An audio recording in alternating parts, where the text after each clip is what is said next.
Oh, Baik, selanjutnya kita akan membahas kompetensi yang kedua yang berjudul yaitu menyusun prosedur operasi standar pengolahan kinerja.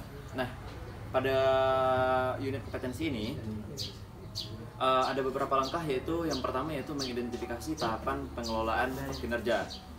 Nah, pada tugas pokok dalam pelaksanaan pengelolaan kinerja adalah beberapa hal. Yang pertama yaitu menetapkan sasaran mutu, lalu menetapkan indikator kinerja kunci, lalu melakukan pemantauan sasaran mutu, dan juga hal-hal lainnya. Nah, dalam menentukan indikator kerja atau KPI, kita perlu melakukan sebuah penetapan sasaran mutu dalam bentuk KPI ditentukan berdasarkan fungsi yang relevan dan proses pada setiap departemen yang menjadi ruang lingkup dari sistem manajemen mutu.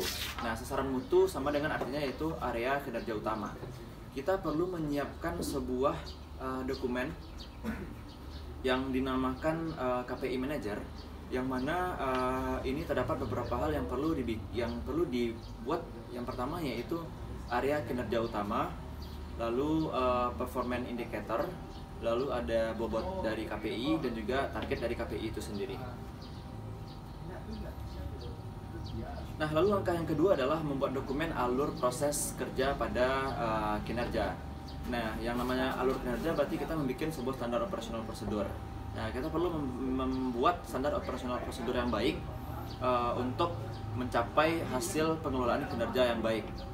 Nah, lalu yang terakhir, dokumennya kita perlu menyiapkan sebuah penilaian kinerja.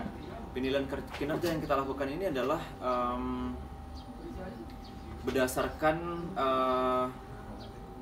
tahap awal dari bagaimana seorang karyawan memasuki sebuah perusahaan, yang mana nanti kita akan memberi bobot pada KPI, lalu target, realisasi, dan juga skor, lalu skor akhir.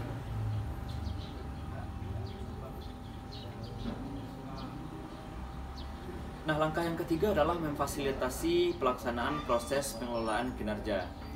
Nah, bagaimana cara kita memfasilitasinya? Kita perlu terlebih dahulu membuat sebuah standar operasional prosedur yang baik, yang jelas tujuan, lalu yang jelas juga ruang lingkupnya, lalu yang jelas juga dokumen-dokumen apa yang terkait. Selain itu, untuk membuat para karyawan itu paham dengan SOP yang kita bikin, kita perlu melakukan sebuah evaluasi, sebuah sosialisasi. Nah, untuk melakukan sosialisasi, kita perlu menyiapkan beberapa dokumen. Dokumen yang pertama adalah dokumen undangan sosialisasi, lalu adalah dokumen daftar hadir para karyawan untuk sosialisasi tersebut.